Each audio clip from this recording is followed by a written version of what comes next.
नमस्कार बच्चों, कैसे हैं आप लोग। मैं उम्मीद करता हूं आप बहुत अच्छे होंगे।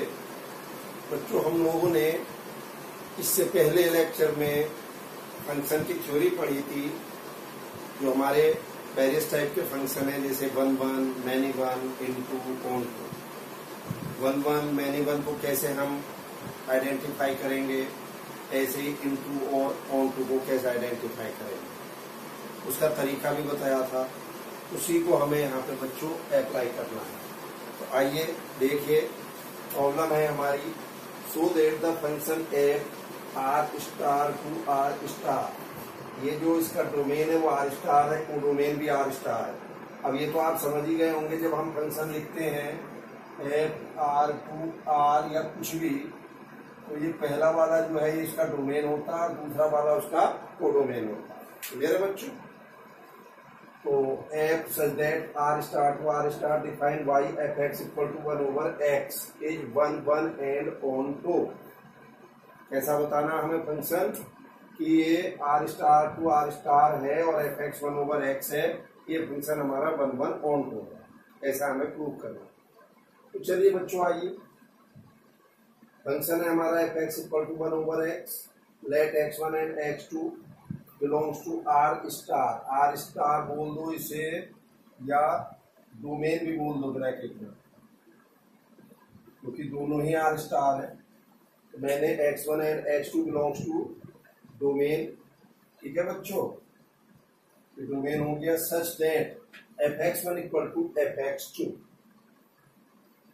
यानी कि उन x1 और x2 मैंने मान लिया जिसके लिए fx1 और fx2 सेम होना चाहिए। अगर fx1 fx2 के इक्वल है और यहाँ से x1 इक्वल टू x2 आ जाता है तो हम कहेंगे फंक्शन 1 1 है, और x1 इक्वल टू x2 नहीं आता तो हम कहेंगे फंक्शन हमारा मैनी वन। तो चलिए वही मैंने करा, fx1 इक्वल टू fx2 और fx कितना है 1 over x, तो क्या हो गया ये 1 over x1 equal to 1 over x2, यानी कि x1 equal to x2। So f is 1 1 function. बोलो बच्चों, आप ऐसा समझ लो, यहाँ पे a B C d x y z डब्ल्यू, ये सी, ठीक है बच्चों। मतलब मैंने यहाँ पे f x equal to f y लिया, तो यहाँ से f equal to a equal to b आना चाहिए। अगर ये दोनों रेंज, दोनों एलिमेंट सेम हैं तो भाई ये भी तो दोनों सेम होने चाहिए। अगर ये दोनों सेम है और ये भी दोनों सेम है तो इसका मतलब साहब 1 से 1 बन गया, 1 1 हो गया। लेकिन अब मैंने ये तो सेम ले लिए और ये हमारे अलग अलग आ गए, यानी कि ये सेम लेने का मतलब x इक्वल टू वाई। अब x और y दोनों सेम हो गए, ऐसा समझ लो। और यहाँ a से भी ये बन रहा है, b से भी ये बन रहा है, यानी कि x1 not equal to x2 आ गया। फॉर एग्जाम्पल अलग अलग आ गए ये दोनों, तो अलग अलग आने का मतलब दोनों से एक ही बन रहा है, तो मैनी वन हुआ या नहीं हुआ। इसलिए हम कहते हैं कि अगर हमने fx1 इक्वल टू fx2 लिया है तो वहां से x1 इक्वल टू x2 आना चाहिए। ठीक है बच्चों, बात ये तो बात हो गई 1 1। अब मुझे चाहिए into and onto, into and onto. तो चलिए साहब, उसके लिए क्या करेंगे हम जल्दी से देखिए। अब ऐसा समझ लो, 1 2 3 4 ये है suppose A B C D, ऐसे मान लो। कोडोमेन के लिए देखिए क्या है, और each y belongs to codomain. मैंने कोडोमेन में से कोई एक वाई ले लिया, कोई वैल्यू ले ली, वाई क्या ले ली, कोई वैल्यू ले ली, और वैल्यू क्या है वो वही फंक्शन एफ एक्स को वाई कहते हैं ना, y equal to 1 over x, यानी कि x equal to 1 over y। अब जो मैंने यहां से वाई लिया है कोडोमेन में से, उसके करस्पॉन्डिंगली x मीन्स ये जो x आएगा इस वाई के करस्पॉन्डिंगली वो डोमेन में प्रेजेंट होना चाहिए।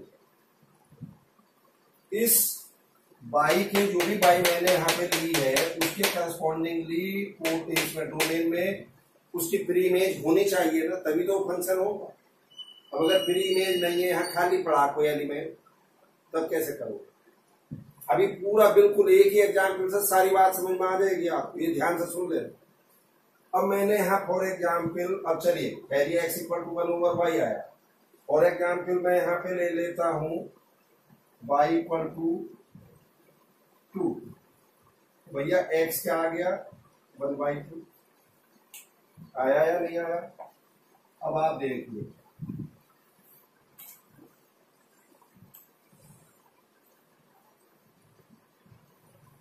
y मैंने लिया था 2, x कितना आया? 1/2, यानी कि 1/2 से 2 बना। अभी मैंने यहाँ पे y की वैल्यू ले ली सपोज 1/3। अगर y 1/3 लूंगा तो x 3 आ जाएगा। y की वैल्यू ले ली मैंने सपोज 4, वो x कितना हो जाएगा बच्चों यहाँ से? y की वैल्यू यानी कि 1/4। ऐसे समझ, अब समझ में आ जाए। वैसे 3 एंट्री ले ली, यानी कि अगर मैंने इसके कोडोमेन में आर स्टार, ये जो सेट बी है कोडोमेन, और कोई वैसे फालतू पड़ा होने दो, ये पड़ा है कोई एक एक्स्ट्रा, ये कोडोमेन। अब इस कोडोमेन के करस्पॉन्डिंगली जो भी, यानी कि मैंने y की वैल्यू ली, कोडोमेन की वैल्यू ली, उस कोडोमेन की वैल्यू के लिए डोमेन में कोई एलिमेंट होना चाहिए ना भाई। इनटू ऑनटू का क्या मतलब था? अगर उस फंक्शन की रेंज कोडोमेन के इक्वल आ गई, कोडोमेन के इक्वल आ गई तो वो ऑनटो होगा, और अगर कोडोमेन के इक्वल नहीं है तो वो इनटू होगा। ये तो बात थी। अब यहाँ पे जैसे मैंने बात करी कि मैंने यहाँ पे y2 लिया तो x की वैल्यू 1/2। यस, 1/2 वैल्यू यहाँ आर स्टार यानी कि नॉन जीरो वैल्यू होती है। 1/2 नॉन जीरो रियल वैल्यू है। अब सपोज y को आपने 1/3 ले लिया तो x 3 हो गया। यस, यहाँ 1/3 और ये 3 हो गया, ले सकते हैं 3 रियल नंबर होता है, नॉन जीरो। अब y को आपने 4 ले लिया, तो जब 4 लोगे तो यहाँ पे इसके करस्पॉन्डिंगली 1/4 आ गया। अब आपने यहाँ 5 लिया तो इसके करस्पॉन्डिंगली यहाँ 1/5 आ गया। तो छोड़ो, 3 एंट्री से देख लो, यानी कि साफ सी बात है, कोडोमेन में जो भी आप एलिमेंट ले रहे हो, कोडोमेन में जो भी आप एलिमेंट लेते हो, उसके करस्पॉन्डिंगली इधर डोमेन में उसकी प्री इमेज जरूर आ रही है। आ रही है कि नहीं? तो क्या मतलब हुआ? यानी कि इसका प्रत्येक एलिमेंट इसके प्रत्येक एलिमेंट से जुड़ा हुआ है, तो that are called onto function. क्यों? क्योंकि रेंज उसके कोडोमेन के इक्वल होगी। बोलो बच्चों, मैंने ये तो लिखा, और each y belongs to codomain, y मैंने कोडोमेन से लिया, then y equal to 1/x जो फंक्शन हमारा गिवन है, या x इक्वल टू 1/y। ठीक, तो there is a unique preimage of y, यानी कि इस y की प्री इमेज इसमें है कोई ना कोई, तो f is onto function. Clear है बच्चों? यानी कि हर प्रॉब्लम में ऐसे ही हमें लिखना है या करना है। अब आइए, इसी में सेकंड पोर्शन था इसका, देखिए क्या। यस, ये R0 is the non zero real number. अच्छा, is the result is true if domain Rx। देखिए बच्चों, इधर is the result is true if domain Rx is replaced by n with codomain being the same R star। यानी कि वो क्या कह रहा है, अब जो हमारा फंक्शन जैसे यहाँ R स्टार से R स्टार था, अब फंक्शन चेंज होके हमारा n से R स्टार हो गया, यानी कि डोमेन उसका n हो गया और कोडोमेन R स्टार पहले जैसा ही। तो वो कह रहा क्या अभी भी ये 1/1 ऑनटो होगा? तो 1/1 के लिए तो बच्चों सेम जो मैंने ऊपर किया है वैसे ही करेंगे आप। x1 x2 आपने डोमेन में यहाँ ले लिया, यानी कि यहाँ लिख देंगे x1 and x2 belongs to n। n का मतलब अपने आप ही फिर डोमेन हो गया वो। ठीक, सच दैट ऐसे करके बता देंगे। अब बात आती है आपकी किसकी? इनटू एंड ऑनटू की। तो बच्चों उसके लिए रेंज फिर वही, और every real y belongs to codomain, यानी कि जो y है मैंने लिया है वो कोडोमेन को अगर बिलोंग करता है तो may not have a pre image in n means in domain, may not have a pre-image in n means in domain, so it is not onto function। यानी कि अब क्या हो जाएगा, ये इनटू होगा। समझ लो कैसे होगा।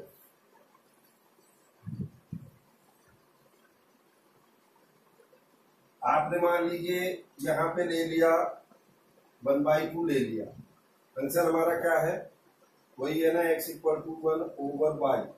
चलिए बच्चों देखिए, यहाँ पे आपने क्या लिया, y की वैल्यू 2 ली। भैया y की वैल्यू अगर 2 लोगे तो x 1/2 आएगा कि नहीं आएगा। y की वैल्यू आपने 3 ली, x 1/3 होगा कि नहीं होगा, हाँ या ना। या कुछ और ले लो आप, इसको 2/3 ले लो तो x की वैल्यू 3/2 होगी या नहीं होगी। बोलो बच्चों, होगी। ठीक, अब देखिए ये तो ठीक है, 2, 3, 2/3 ये तो आर स्टार यानी कि नॉन रियल जीरो नंबर है, कोई बात नहीं। अब इनकी प्री इमेज भी तो होनी चाहिए डोमेन में। भाई ये क्वांटिटी रेंज कब बनेगी, फंक्शन में ये क्वांटिटी एलिमेंट यानी कि नंबर 2, 3, 2/3 रेंज कब बनेगी। ये रेंज तभी तो बनेगी जब इनकी प्री इमेज डोमेन में होगी। डोमेन से मतलब है एन नेचुरल नंबर में होगी। तो भैया डोमेन तो इसने नेचुरल नंबर दे दिया, यहाँ पे डोमेन तो इसने क्या दे दिया, नेचुरल नंबर दे दिया।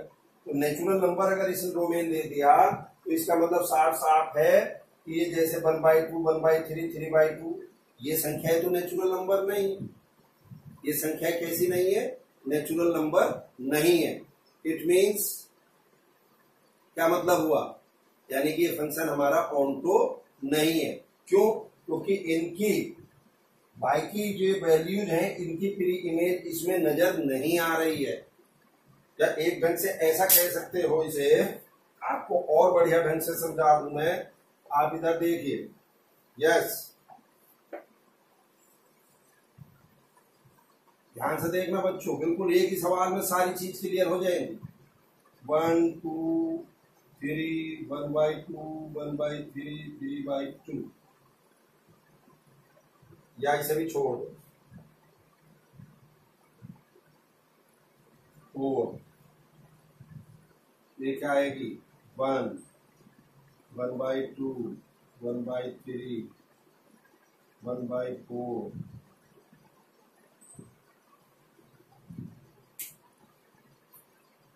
और सिंप्लीफाई करेंगे।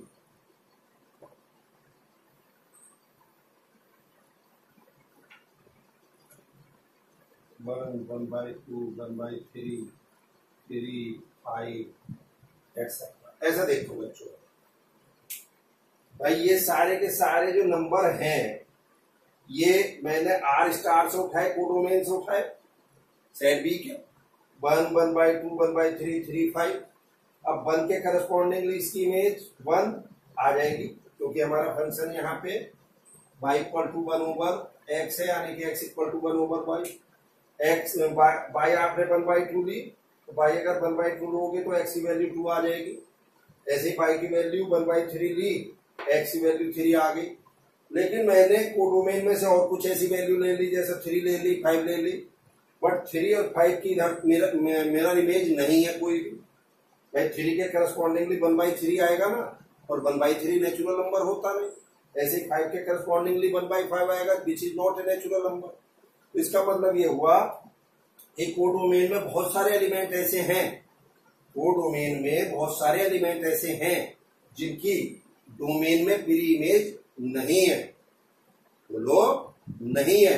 अगर सिर्फ इसी की बात करूं मैं, तो इसका मतलब क्या हो गया, सीधा सीधा ये 1 इंटू फंक्शन नहीं नजर आ रहा। अरे 1 से 1 बन रहा है, और इधर कोडोमेन में एक से अधिक एलिमेंट खाली वेस्टेज पड़ा है। तो ये फंक्शन हमारा क्या हो गया, इंटू हुआ या नहीं हुआ। यानी कि हम इसे क्या कह सकते हैं, 1 इंटू। जल्दी बोलो, तो क्या फंक्शन हो गया हमारा, 1 इंटू। क्यों हो गया इंटू, समझ में आ गई। क्योंकि सारे के सारे एलिमेंट जो इसमें पड़े हैं उनकी सबकी इमेज डोमेन में नहीं है। तो इट मीन्स जो इसका रेंज है वो रेंज कोडोमेन का सबसेट है। अगर रेंज कोडोमेन का सबसेट है तो हम क्या कहेंगे, फंक्शन हमारा इनटू। मैं उम्मीद करता हूं ये बात बहुत क्लियरली समझ में आ गई होगी। करिएगा नोट जल्दी से।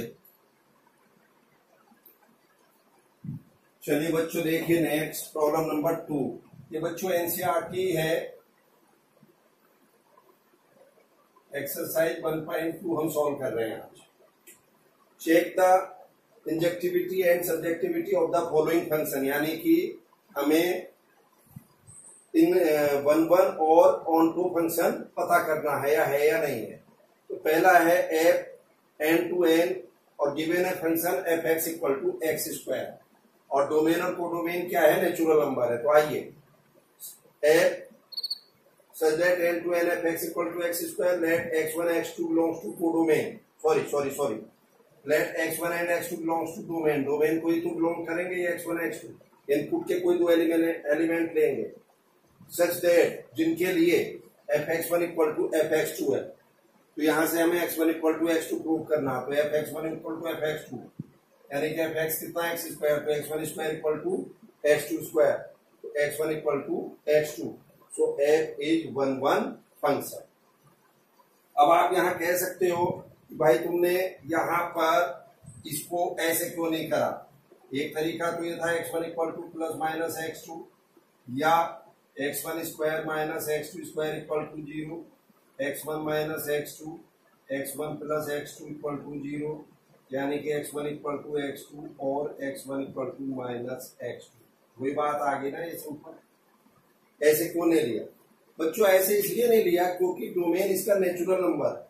अब नेचुरल नंबर की वैल्यू निगेटिव, तो जैसे x1 equal to minus x2 आ गया फॉर एग्जाम्पल, और सपोज यहाँ x2 आपने 2 लिया, तो x2 2 लिया तो x1 भी 2 आ गया, ठीक।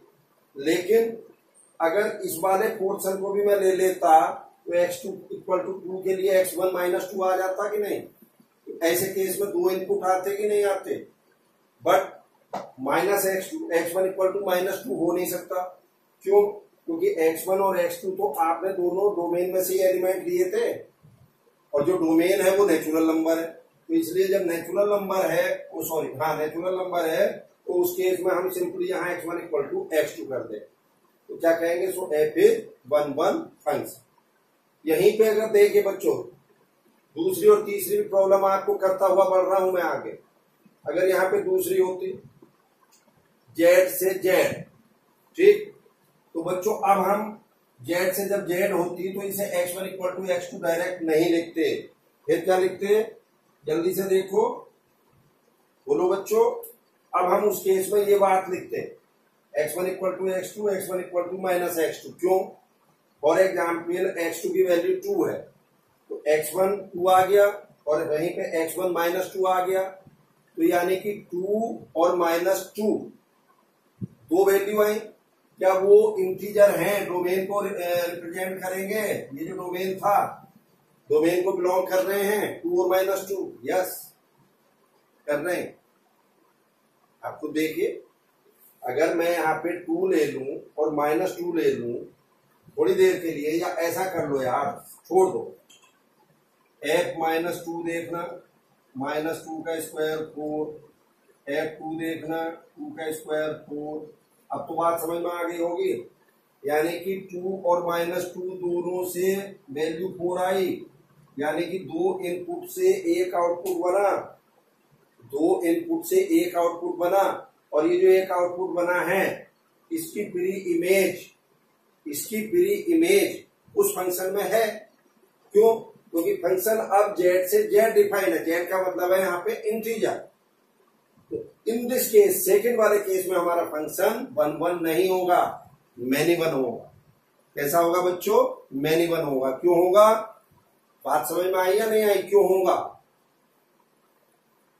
एक से अधिक इनपुट ऐसे हो सकते हैं जिसके लिए एक ही आउटपुट हो, यानी कि हमने जो x1 x2 डोमेन में लिए थे तो ये इंटीजर ही तो लिए, तो यस, अब जब हमने इंटीजर लिए हैं तो यहां से सॉल्व करके हमारे पास ये संख्या आई x1 equal two plus minus x2, यानी कि एक से अधिक इनपुट से एक ही आउटपुट बन रहा है, यानी कि x1 जो है x2 के इक्वल भी है और x1 माइनस x2 के इक्वल भी है। तो 2 इनपुट हो गए कि नहीं, जिनसे एक ही आउटपुट बनेगा, क्योंकि स्क्वायर जब करोगे फंक्शन का वो तो पॉजिटिव ही आएगा। तो इस केस में दूसरी प्रॉब्लम को जब हम करेंगे तो सीधे बस यहाँ के बाद यहाँ आ जाएंगे, ये बीच वाला छोड़ देंगे, बस सिंपल ये 2 लाइनें छोड़ देंगे, इसके बाद यहाँ ये। अब आप यहाँ साथ में अगर चाहो तो ऐसा भी एग्जाम्पल लेके दिखा देना, और अब लिख देना since more than one image has same output, more than one pre image have the same output, so it is not 1 1, it is many one function. ठीक, अगर तीसरा केस होता है यहाँ पे R2R fx equal to x square, तो same यही आएगा भाई, इंटीजर ले लो या रियल नंबर ले लो भाई। यहां मान लीजिए जैसे आपने -1.2 लिया, तो -1.2 का स्क्वायर और इधर 1.2 लिया, उसका भी स्क्वायर सेम आएगा कि नहीं। तो फिर अगेन दो प्री इमेज से एक आउटपुट बन रहा है, तो इस केस में भी फंक्शन N2 होगा। अब आ जाइए बच्चों इधर ऑनटो फंक्शन निकालने के लिए। ऑनटो फंक्शन का मतलब है सीधा सीधा हमें रेंज निकालनी है, जहां ऑनटो का जिक्र आए इसका मतलब रेंज निकालनी है, ऐसा समझ लें। तो भैया रेंज के लिए आइए, क्या लिखा है, There are such number of codomain which have no image in domain n। कहने का मतलब ये है कि बहुत सारे नंबर ऐसे होंगे जिनकी, जब ये फंक्शन n से n डिफाइन है, n से n डिफाइन होने का मतलब ये देखिए, ये a और ये b। ठीक, अब जैसे आपने क्या करा, ये 3 लिया, अब इस 3 के करस्पॉन्डिंगली प्री इमेज क्या होनी चाहिए भाई। हमने देखो इधर fx इक्वल टू 3 ले लिया, ये fx ही तो y ले लिया ना मैंने, y इक्वल टू 3, और y मीन्स fx क्या था, x स्क्वायर, तो x स्क्वायर इक्वल टू 3, तो x equal two plus minus √3 है। यानी कि अगर मैं यहाँ पे √3 लूं तो इसी की तो प्री इमेज 3 आएगी इस फंक्शन के हिसाब से, और यहीं पे अगर मैं -√3 लूं तो इसकी प्री इमेज भी 3 आएगी। तो पहला क्वेश्चन तो यहाँ पे ये है कि माइनस और प्लस, सॉरी माइनस पे जहां तक बात है, माइनस तो ले ही नहीं सकते क्योंकि डोमेन नेचुरल नंबर है, और भैया √3 भी नहीं ले सकते।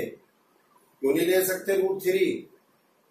अरे √3 नेचुरल नंबर थोड़ा ही है। अब यहीं पे अगर ये संख्या हमारी 9 होती तो हम इसको 3 ले सकते थे, x की वैल्यू 3 के करस्पॉन्डिंगली y की वैल्यू 9 आ जाएगी। तो आप एक ढंग से अब ऐसा कह सकते हो,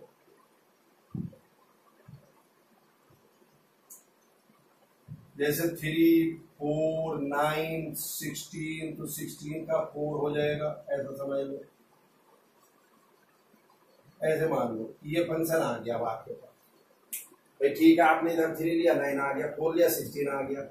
लेकिन कोडोमेन जो कि आपका नेचुरल नंबर ही है, कोडोमेन जो है नेचुरल नंबर है, तो कोडोमेन में तो 9 और 16 के अलग बहुत नेचुरल नंबर होंगे, जैसे 3 है, 4 है, 1 है, 2 है। सॉरी 1 को छोड़ दो, चलो 1 की भी इमेज वही आ जाएगी, 2 है। तो ये जो आप 2, 3, 4 नेचुरल नंबर ले रहे हो, इनकी इधर प्री इमेज है क्या? नहीं है। तो जब इनकी इधर प्री इमेज है ही नहीं है तो साफ सी बात है फंक्शन हमारा क्या हो जाएगा, इनटू होगा। क्यों होगा? क्योंकि जो हमारी रेंज है वो कोडोमेन का सबसेट है, कोडोमेन के इक्वल नहीं है। बच्चों बात क्लियर हो गई? पहले वाले केस में हमारा फंक्शन कैसा हो गया, नॉट ऑनटो। जल्दी बोल दो, नॉट ऑनटो। अब सेकंड में आ जाना यहीं पे, Z to Z, यानी कि कोडोमेन क्या हो गया, इंटीजर। तो मैंने कोडोमेन इंटीजर ले लिया। अब इस इंटीजर के करस्पॉन्डिंगली डोमेन भी इंटीजर ही होना चाहिए। डोमेन भी कैसा होना चाहिए, इंटीजर ही होना चाहिए। लेकिन फिर वही बात फंस रही है, 9 और 16 के करस्पॉन्डिंगली तो इधर इंटीजर आ रहा है। इधर इंटीजर आने का मतलब अब आप ये भी ले सकते हो, ये लो हिसाब, चलो निगेटिव वाली वैल्यू ले लेंगे हम। -3 से भी 9 बनेगा, -4 से भी 16 बनेगा। तो एक तो सीधे सीधे आपको दिखाई देगी ये कि 1 1 नहीं है, जो कि पहले मैं डिस्कस कर चुका था कि मैनी वन फंक्शन है। हम तो खैर अब इनटू ऑनटू की बात कर रहे थे, लेकिन भैया 3 और 4 के करस्पॉन्डिंगली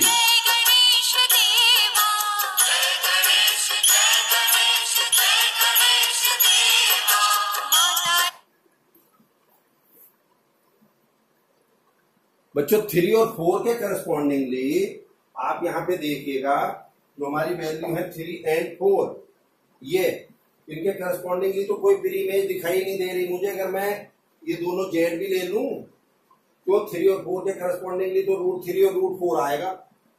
चलो 4 के करस्पॉन्डिंगली भी एक बार को मान लेना, यहाँ आपने अगर ये 4 लिया है तो 4 के करस्पॉन्डिंगली हम यहाँ पे 2 ले सकते हैं, कोई दिक्कत नहीं।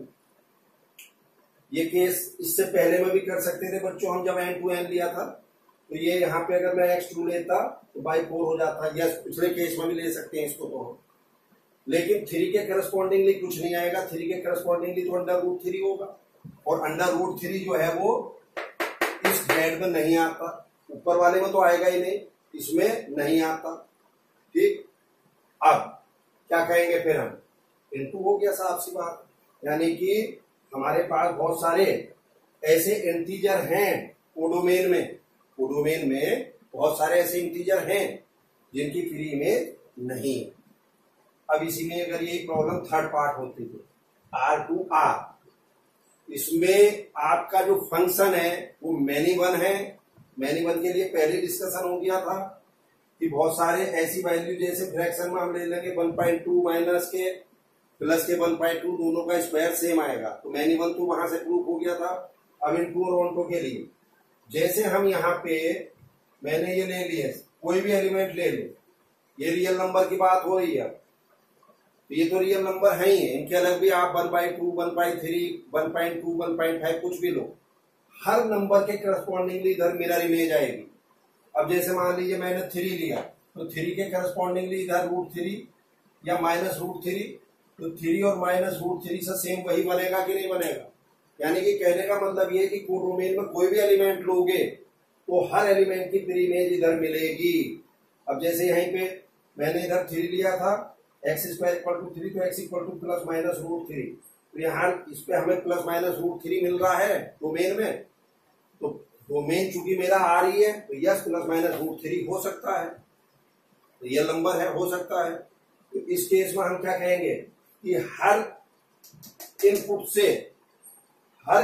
से यहां देखिए, हर इनपुट से हमारा जो आउटपुट है वो कुछ ना कुछ बन रहा है। मैनी वन वो तो अलग बात है, लेकिन इस कोडोमेन में इस समय एट प्रेजेंट कोई भी नंबर ले लो कोडोमेन में, उसकी कोई ना कोई फ्री इमेज जरूर मिलेगी। तो जब फ्री इमेज मिल रही है तो साफ सी बात है, इसका मतलब कोडोमेन के सारे जो एलिमेंट हैं, सॉरी या कह दो जो रेंज आ रही है निकल के, वो सारे एलिमेंट कोडोमेन के इक्वल हो रहे। ये जो भी एलिमेंट हम लेंगे वो सारे के सारे यानी कि उनकी फ्री इमेज है। फ्री इमेज है मीन्स वो रेंज बन गए, और रेंज बन गए मीन्स कोडोमेन के इक्वल हो गए हर एलिमेंट। कोई भी एलिमेंट, अब कोई कहे कि मैं जी इसमें 10 लूंगा, तो ले भाई 10 के करस्पॉन्डिंगली आपको फ्री इमेज दिखाई देगी। तो अगर दिखाई देगी तो साफ सी बात क्या हो गया कि फंक्शन हमारा, जल्दी बोलो कैसा हो गया, ऑनटो हो गया। तो तीसरे केस में ऑनटो है, पहले और दूसरे केस में ऑनटो नहीं है। इधर पहले केस में 1 है, दूसरे और तीसरे केस में मैनी वन है। तो जो इतनी देर से मैं यहाँ पे बोल रहा हूं उस लैंग्वेज को आप लिख लीजिए, और लिखने के बाद आप इसको आराम से कर सकते हैं। अब जैसे तीसरे में ही है, तीसरे में क्या करेंगे, there are such number of codomain which have no हटा देना, which have free image in domain R, which have free image in domain R. यहां इनकी जगह बाहर आ जाएगा ना तीसरे प्रॉब्लम में।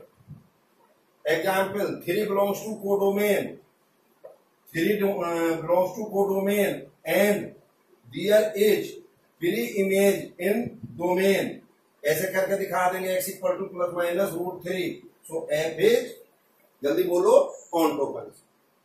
मैं उम्मीद करता हूं बात क्लियर हो गई होगी, तो कर लीजिए नोट इसे।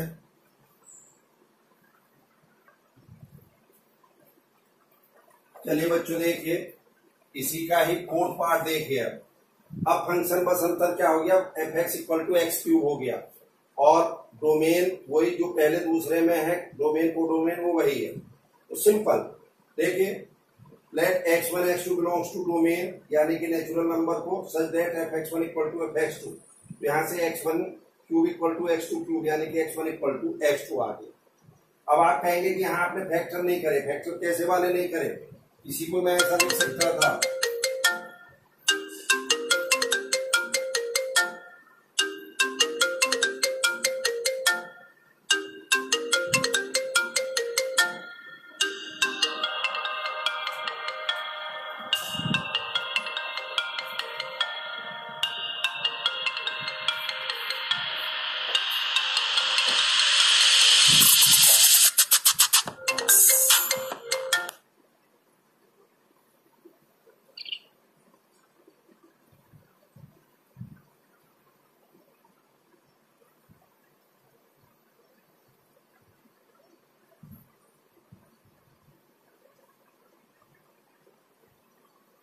देखिए बच्चों जल्दी से, यस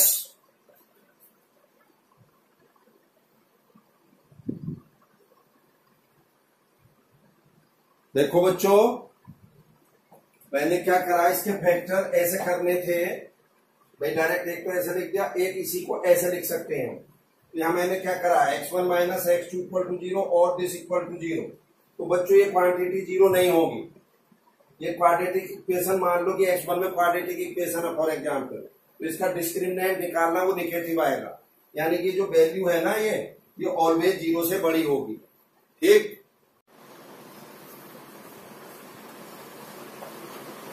चलिए बच्चों देखिए जरा इस प्रॉब्लम को, ये थोड़ा सा फोन में डिस्टर्ब होने की वजह से बहुत ज्यादा क्लियर आपको शायद नहीं हुई होगी, तो एक बार देख लीजिए। हमारी जो प्रॉब्लम है फोर्थ पार्ट वो n टू n था, f x equal to x cube. तो हमने ये फंक्शन लिया, अब x1 और x2 दो नंबर ले लिए हमने डोमेन में जो नेचुरल नंबर है, such that f(x1) equal to f(x2)। तो बच्चों यहाँ से x1 cube equal to x2 cube यानी कि x1 इक्वल टू x2 आ गया। या तो डायरेक्ट ऐसे लिखें या ऐसे लिख दें, फैक्टर कर लीजिए। अरे a cube minus b cube को a minus b a square plus b square plus a b यानी कि इक्वल टू 0।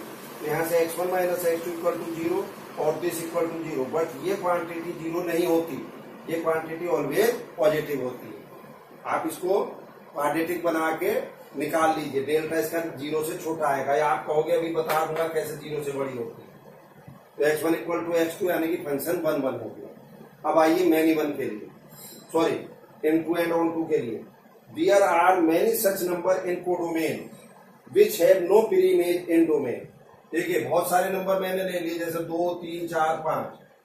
2 के करस्पॉन्डिंगली प्री इमेज 2 की पावर 1/3, क्योंकि function by f x equal to x cube है, तो एक्स क्यूब इक्वल टू 2 तो x ही आएगा। तो भैया क्योंकि डोमेन तो नेचुरल नंबर है और ये संख्याएं हमारी आ रही 2 की पावर 1/3, 3 की पावर 1/3 एटसेट्रा एटसेट्रा, तो इसलिए हम कहेंगे कि ये फंक्शन हमारा ऑनटो नहीं है, क्योंकि बहुत सारे एलिमेंट ऐसे होंगे कोडोमेन में जो खाली पड़े होंगे। ऐसे ही खाली क्यों पड़े होंगे भाई, उनकी जब प्री इमेज इधर होगी नहीं। अब जैसे यही है, अब मैं यहाँ अगर 8 ले लूं तो यस केवल अब आप कह सकते हो, अब आप कह सकते हो यस 2 की 8 की प्री इमेज 2 है, लेकिन ये जो 2 3 4 5 खाली, ये तो खाली पड़े हैं वेस्टेज। तो अगर कोडोमेन में हमारे जो एलिमेंट है वो खाली पड़े हो तो उसको क्या कहेंगे, इनटू कहेंगे या नहीं कहेंगे। या सीधी सी बात है, रेंज क्या है यहाँ पे 8, कोडोमेन क्या है 2 3 4 5, रेंज कोडोमेन का सबसेट हुआ, इसलिए क्या कहेंगे हम यहाँ पे फंक्शन इनटू है। अब सेकेंड केस में जेड टू जेड 1 1 के लिए तो वही सेम प्रोसेस होगा। अब आइए ऑनटो के लिए अगेन जेड टू जेड। अब जैसे मैंने यहाँ 2 लिया, ये 2 की पावर 1/2, 2 की पावर 1/3, तो बहुत सारे एलिमेंट ऐसे हो गए हमारे जैसे 2 और 3 जिनकी प्री इमेज इधर फिर नहीं है। क्यों नहीं है भाई, ये जेड इधर तो जेड हो गया इंटीजर है, बट डोमेन में भी तो जेड होना चाहिए था, प्री इमेज आनी चाहिए थी। तो फिर वही है अगेन, बहुत सारे एलिमेंट जो पहला केस था वही केस सेम यहाँ भी है, इनकी प्री इमेज नहीं आ रही है। इसलिए ये क्या है, इनटू है अगेन। अब अगर यहीं पे R टू R डिफाइन हो जाता है इत्तेफाक से, R से R, तो 1 1 तो सेम वैसे ही करेंगे R टू R के लिए। अब देखिए मैंने यहाँ पे रियल नंबर लिए 2 3 4 5 6 8, इनकी फ्री में 2 की पावर 1/3, 3 की पावर 1/3, ठीक है कि नहीं। ऐसे ही यहाँ पे 4 की पावर 1/3 और ऐसे ही 5 के लिए 5 की पावर 1/3, 8 का तो 2 हो ही जाएगा। और ये सारे के सारे नंबर बच्चों रियल नंबर है ना, रियल है ना। तो भैया अगर यहाँ पे हमारा R टू R हो जाता फंक्शन, कोडोमेन रियल नंबर होता और डोमेन भी रियल नंबर होता, तो कोडोमेन के जो मैंने वैल्यूज ली थी इनकी प्री इमेज दिखाई दे रही थी कि नहीं, दिखाई देने लग गई थी भाई। 2 की प्री इमेज 2 की पावर 1/3, यस 2 की पावर 1/3। यहाँ पे देखिए R टू R में फंक्शन अगर होता तो ये दिखाई देती या नहीं दिखाई देती, यस डोमेन में है प्री इमेज। तो इस केस में क्या कहते हैं हम इसको, बोलो बच्चों, ये फंक्शन हमारा ऑन टू है, केवल R से R में ऑन टू है, ये ध्यान रखना, ठीक। तो चलिए नोट कर लीजिए आप इसको, इससे आगे की प्रॉब्लम्स हम आपको सेकंड वीडियो में अपलोड करेंगे, ठीक है बच्चों। Thank you.